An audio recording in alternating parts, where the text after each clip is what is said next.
Hi everyone, welcome back to JS Blogs. నేనైతే నిన్న అమ్మవారికి బోనం సమర్పించిన. మా ఇంటి దగ్గర ఆషాఢ మాసంలో వచ్చే 3వ ఆదివారం అమ్మవారికి బోనాలు చెల్లిస్తారు. అమ్మవారికి ఏ విధంగా బోనం చేస్తే నచ్చుతుంది, బోనం చేయరానాలు కూడా ఈజీగా అమ్మవారికి నచ్చే విధంగా బోనం ఎలా చేయాలనేది నేను ఈ వీడియో ద్వారా చూసేయండి. ఒక పావు కిలో బియ్యం తీసుకుని అందులో కొంచెం పసుపు, కొంచెము పెసరపప్పు వేసుకొని దాన్ని వండుకోవాలి. అన్నం వండుకున్నట్టు బోనంలాగా వండుకోవాలి. వండుకున్న తర్వాత ఈ బోనంను కొంచెం వాటర్తో కడగాలి.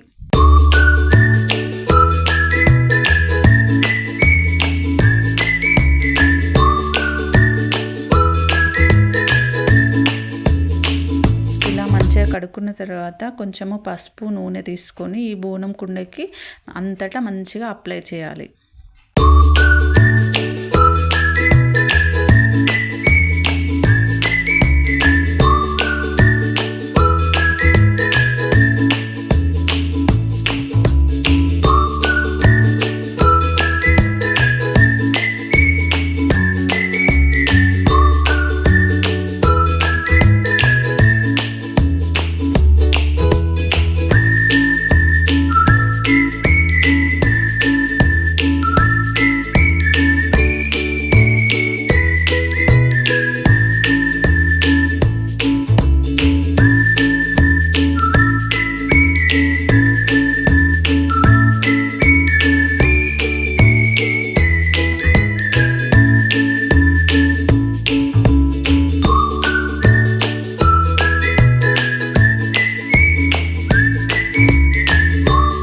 రాసుకున్న తర్వాత కొంచెము బియ్యం పిండి, పసుపు, కుంకుమ తీసుకొని వాటిని బొట్లు పెట్టాలి. అంతటా ఇట్లా ఏమాత్రం గ్యాప్ లేకుండా అంతటా మంచిగా బొట్లు పెట్టుకోవాలి.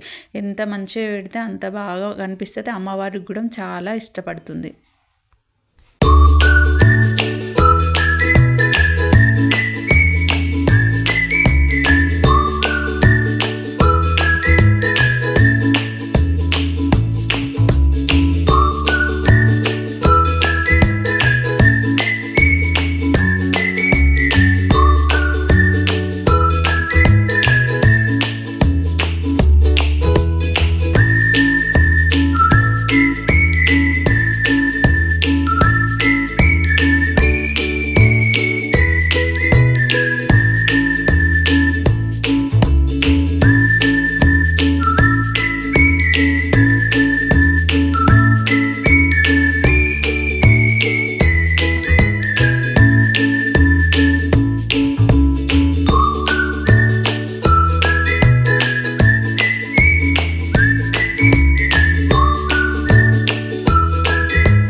ఇట్లా అంతటా బొట్లు పెట్టుకున్న తర్వాత వేపాకు, అమ్మవారికి ఇష్టమైన వేపాకుని తీసుకొని దాన్ని ఈ బోనంకి చుట్టూ ఇట్లా రౌండ్గా కట్టుకోవాలి.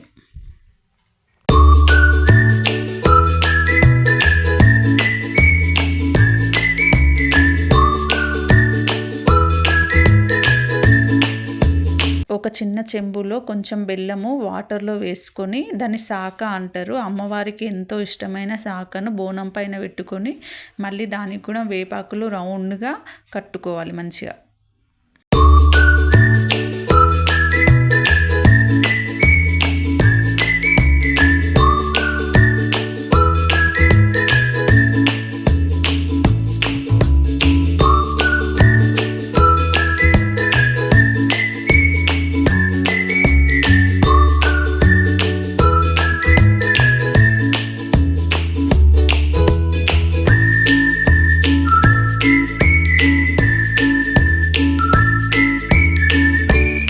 వేపాకులు కట్టుకున్న తర్వాత అమ్మవారికి ఎంతో ఇష్టమైన బంతి పూలను ఇట్లా దండలా గుచ్చుకొని దాన్ని కూడా రౌండ్గా బోనంకి మంచిగా కట్టుకోవాలి.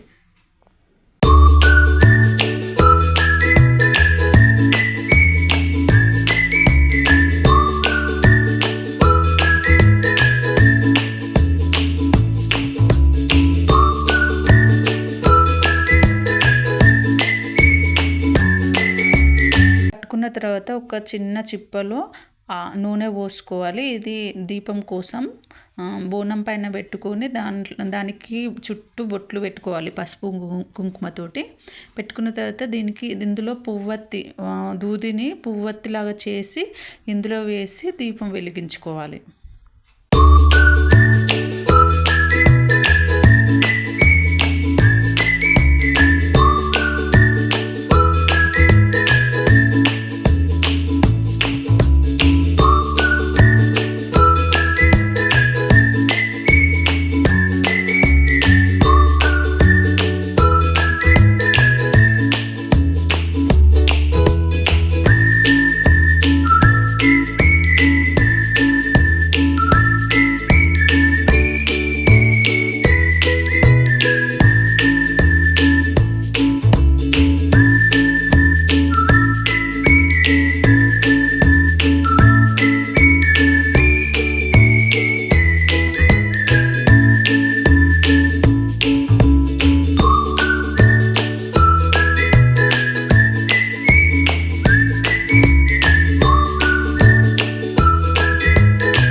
ఇలా బోనం తయారు చేసుకున్న తర్వాత అమ్మవారి దగ్గర తీసుకుపోయి వస్తువులు చూసేయండి. ఇది పచ్చకూర అంటే తోటకూర, అమ్మవారికి చాలా ఇష్టం.